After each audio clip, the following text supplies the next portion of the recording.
औज़ुबिल्लाहिमिनश्शैतानिर्रजीम बिस्मिल्लाहिर्रहमानिर्रहीम अस्सलाम वालेकुम। आज हमने जो टॉपिक डिस्कस करना है वो है नंबर 1 पे है 3 जून प्लान, फिर है द इंडियन इंडिपेंडेंस एक्ट 1947 और फिर है रेड क्लिफ अवार्ड और साथ ही साथ है ट्रांसफ़र ऑफ पावर्स। ये टॉपिक आज हमने डिस्कस करने हैं, इनके एमसीक्यूज़। अच्छा, क्वेश्चन नंबर 1 आएगा इसमें, who declared in the British parliament that India would be freed by 20 February 1948। British parliament के अंदर ये किसने बात कही थी कि 20 फरवरी 1948 तक ब्रिटिश यानी कि पार्लियामेंट के ने यह कहा था कि इंडिया को आज़ाद कर दिया जाएगा, तो ये बात कही थी। तो उस वक़्त के जो प्राइम मिनिस्टर थे बरतानिया पार्लियामेंट के, वो थे लॉर्ड एटली, और उन्होंने ये बात कही थी। नेक्स्ट है, who was last viceroy of India. India का आखिरी वाइसराय, उनका नाम क्या है, वो थे Lord Mountbatten. Lord Mountbatten was the last viceroy of India. Next आएगा, who replaced Lord Wavell. Lord Wavell के बाद कौन सा लॉर्ड आया था, तो वो लॉर्ड माउंटबेटन आया था। लॉर्ड वेवल के बाद कौन सा वाइसराय आया था, लॉर्ड माउंटबेटन। नेक्स्ट आएगा, when Lord Mountbatten arrived in India. Lord Mountbatten India में कब उसकी आमद हुई। लॉर्ड माउंटबेटन की इंडिया में आमद हुई थी 22 मार्च 1947 को। लॉर्ड माउंटबेटन की 22 मार्च 1947 को इंडिया के अंदर आमद हुई थी। नेक्स्ट है, Lord Mountbatten came charged with a mission to make peaceful transfer of power from British to Indian hands. तो उसको ये चार्ज कब दिया गया, उसको जून 1947 के अंदर ये चार्ज दिया गया। लॉर्ड माउंटबेटन को ये चार्ज दिया गया कि उसने बिल्कुल अमन और शांति के साथ जो है बरतानिया से पावर्स को इंडियन के हाथों में दे देना है। तो ये जून 1947 के अंदर उसको ये टास्क दिया गया था। When Quaid-e-Azam reached Karachi. कायद-ए-आज़म कराची कब पहुँचे, तो आप 7 अगस्त 1947 को, कायद-ए-आज़म रहमतुल्लाह तआला अलैह 7 अगस्त 1947 को आप कराची पहुँच गए। नेक्स्ट है, who was son of Sarhadi Gandhi. Who was known as Sarhadi Gandhi. सरहदी गांधी किसको कहा जाता था, तो वो थे सर अब्दुल गफ़ार ख़ान। सर अब्दुल गफ़ार ख़ान जो है उनको सरहदी गांधी भी कहा जाता था।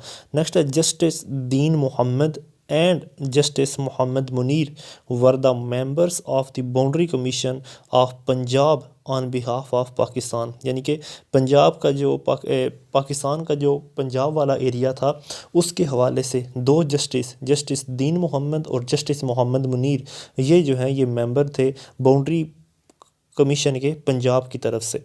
नेक्स्ट है, how many total members of Punjab boundary commission included chairman.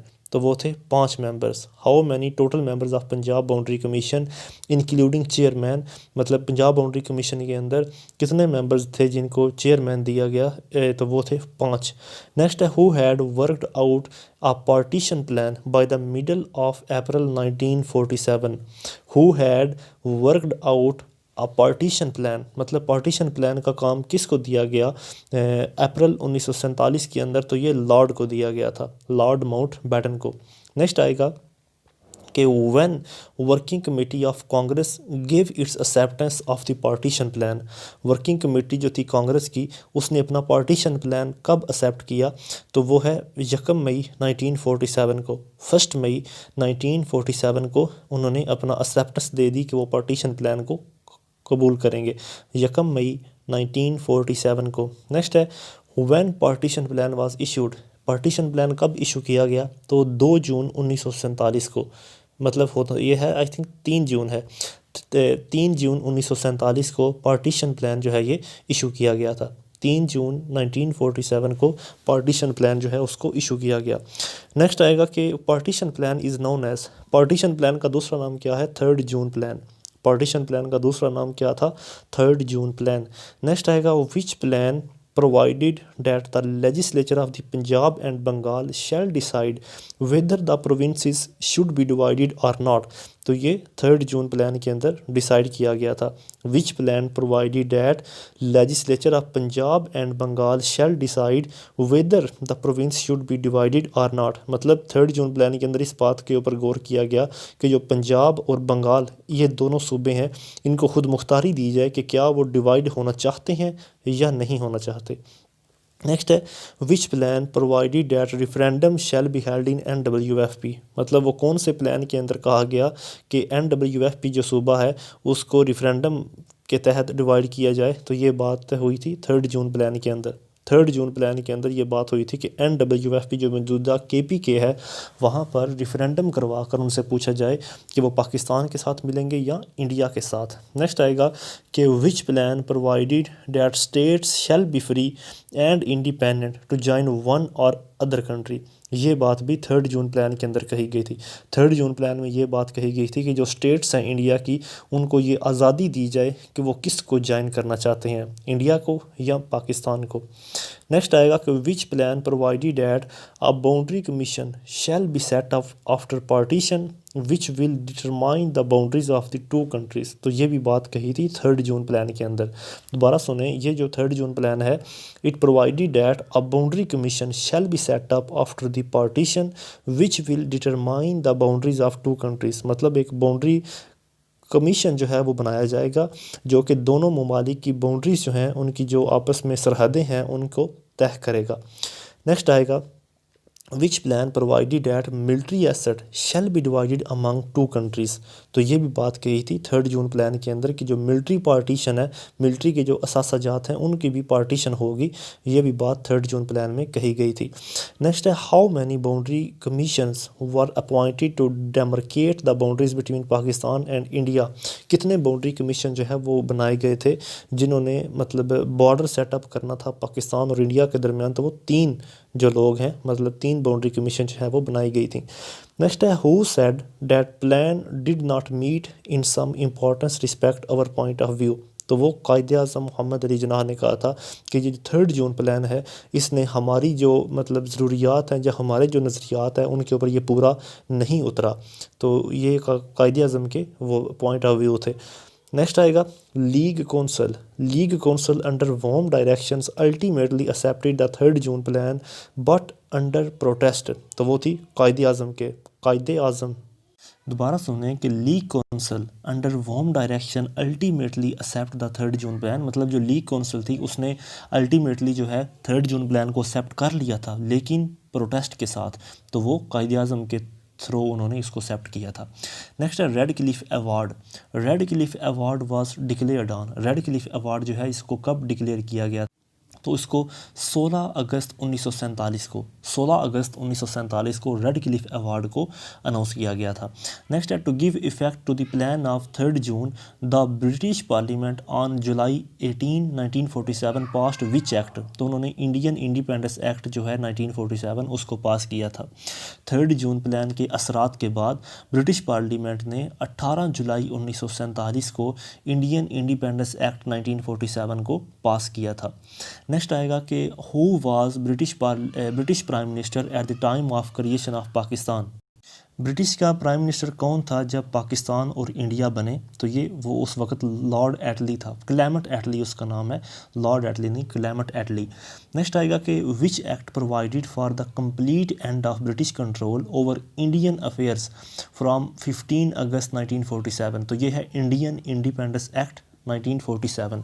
जो इंडियन इंडिपेंडेंस एक्ट था 1947 का, उसके तहत मुकम्मल तौर पर जो इंडियन अफेयर्स हैं वो ब्रिटिश हाथ से निकल कर इंडियन के हाथ में आ गए थे 15 अगस्त के बाद। नेक्स्ट आएगा कि which act provided that governor general and the provincial governors would no longer exercise their discretionary powers of individual judgement. तो ये भी इंडियन इंडिपेंडेंस एक्ट 1947 के अंदर इस बात को वजाहत किया गया था कि गवर्नर जनरल और प्रोविंशियल के जो यानी कि सूबों के जो गवर्नर्स हैं वो अब अपने इख्तियारात इस्तेमाल नहीं कर सकते। नेक्स्ट आएगा boundary commissions were set up for Punjab and Bengal under the chairmanship of Sir Radcliffe award announce किया गया था और ये एक बाउंड्री कमीशन था जिसके हेड जो थे वो यानी कि जिसके चेयरमैन थे वो रेड क्लिफ थे। रेड क्लिफ जो थे वो एज ए शोबे के तौर पर वो एक लॉयर थे और ये बात नीचे बयान की गई है कि जो सर साइरल रेड क्लिफ थे वो शोबे के लिहाज से एक लॉयर थे, वकील थे। Who were the member of the Punjab boundary commission on behalf of Pakistan के बिहाफ पे बाउंड्री कमीशन का कौन कौन सा बंदा मेंबर था पंजाब के अंदर से? तो वो थे 2 लोग, जस्टिस मोहम्मद मुनीर और जस्टिस दीन मोहम्मद। ये पंजाब के हवाले से पंजाब की तरफ से बाउंड्री कमीशन के मेंबर थे। नेक्स्ट है who were the members of Punjab boundary commission on behalf of India. यानी कि इंडिया का जो पंजाब का एरिया बना था, उसके हवाले से कौन से 2 लोग जो हैं वो बाउंड्री कमीशन के मेंबर थे, तो वो है जस्टिस जय सिंह और जस्टिस मेहर चांद। जस्टिस जय सिंह और जस्टिस मेहर चांद जो हैं ये इंडियन पंजाब की तरफ आए थे। नेक्स्ट है who were the members of Bengal boundary commission on behalf of Pakistan. जब बंगाल की पार्टीशन हो रही थी तो उस वक़्त पाकिस्तान के बिहाफ के ऊपर कौन से लोग जो थे वो बाउंड्री कमीशन का हिस्सा बने, तो वो थे justice Mohammad Akram, justice S.A. Rahman और justice Abu Saleh Mohammad. Justice Mohammad Akram, justice Abdul Rahman, justice Abu साले मोहम्मद, ये सारे के सारे लोग जो हैं ये बंगाल का हिस्सा बने थे। बंगाल की यानी कि जो ईस्ट पाकिस्तान का बंगाल था। नेक्स्ट है who were the members of Bengal boundary commission on behalf of India. India के बिहाफ के ऊपर कौन कौन से लोग जो हैं वो मेंबर बने थे बंगाल की पार्टीशन पे, वो थे जस्टिस C.C. बिस्वस और दूसरे justice B.K. Mukherjee. Justice C.C. बिस्वस और जस्टिस B.K. मुखर्जी, ये दोनों लोग जो हैं ये इंडियन के बिहाफ के ऊपर बंगाल के मेंबर बने थे। नेक्स्ट है when commission was set up. Commission कब बनाया गया, तो कमीशन जून 1947 को बनाया गया। बाउंड्री कमीशन जो है जिसने पार्टीशन के यानी कि बाउंड्रीज वगैरह तय करनी थी, वो कमीशन जून 1947 को बनाया गया था। नेक्स्ट आएगा when red Cliff arrived in India. India के अंदर रेड क्लिफ कब आया। When red Cliff arrived in India, तो इंडिया में जो रेड क्लिफ है वो 8 जुलाई 1947 को रेड क्लिफ जो है वो इंडिया के अंदर पार्टीशन के लिए 8 जुलाई 1947 को आया था। अच्छा, नेक्स्ट आएगा कि how many commissions were assigned the responsibility of demarking the boundaries of the 2 parts of Punjab and Bengal on the basis of contiguous majority areas of Muslims and non मुस्लिम।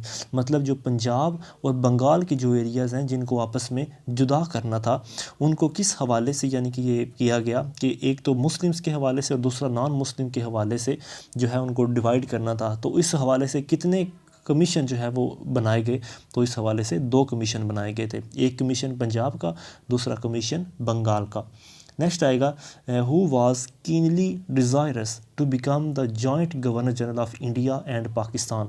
तो वो थे लॉर्ड माउंटबेटन। लॉर्ड माउंटबेटन ने कायद आज़म को कहा था कि मैं governor general बनता हूँ इंडिया का भी और पाकिस्तान का भी जॉइंटली तौर पर। तो कायद आज़म ने कहा था कि हमें आपकी इस ऑफ़र एक्सेप्ट नहीं है। नेक्स्ट आएगा which political party accepted the proposal of having a joint governor general। Which political party, वो कौन सी पोलिटिकल पार्टी है जिसने इस ऑफ़र को कबूल कर लिया था कि हम दोनों ममालिक का एक जॉइंट गवर्नर जनरल होना चाहिए। तो ये कौन सी पार्टी, तो वो है कांग्रेस। कांग्रेस ने इस बात को कबूल किया लेकिन मुस्लिम लीग ने इस बात को कबूल नहीं किया था। नेक्स्ट है who rejected the proposal of having a joint governor general. मतलब जॉइंट गवर्नर जनरल का प्रपोजल किसने उससे इनकार किया, तो वो थे कायद आज़म। कायद आज़म जो है उन्होंने इनकार किया था कि हमें जॉइंट गवर्नर जनरल नहीं चाहिए। नेक्स्ट है कि when Lord Mountbatten announced the establishment of government of Pakistan. Lord Mountbatten ने कब ऐलान किया कि गवर्नमेंट ऑफ पाकिस्तान बन चुकी है, तो उसने 15 अगस्त 1947 को 15 अगस्त 1947 को लॉर्ड माउंटबेटन ने बाकायदा अनाउंस किया कि गवर्नमेंट ऑफ पाकिस्तान अब बन चुकी है। नेक्स्ट आएगा कि when Quaid Azam took oath as the first governor general of Pakistan. Quaid Azam ने 15 अगस्त 1947 को as a governor general of Pakistan जो है वो हलफ लिया था। कायद आज़म ने 15 अगस्त 1947 को as a governor general of Pakistan का हलफ लिया था। नेक्स्ट है which act created 2 dominions, Indian union and Pakistan. वो कौन सा एक्ट है जिसके तहत इंडियन यूनियन बनी और पाकिस्तान बना, तो वो है independence act 1947, act of independence 1947 के तहत। नेक्स्ट है which act provided for the complete end of British rule in the sub continent, तो वो है एक्ट 1947। 1947 का जो एक्ट है उसके तहत कम्प्लीटली तौर पर ब्रिटिश रूल को सब कॉन्टिनेंट में एंड कर दिया गया। और आज का आखिरी सवाल है कि according to which act the title of viceroy was to be dropped.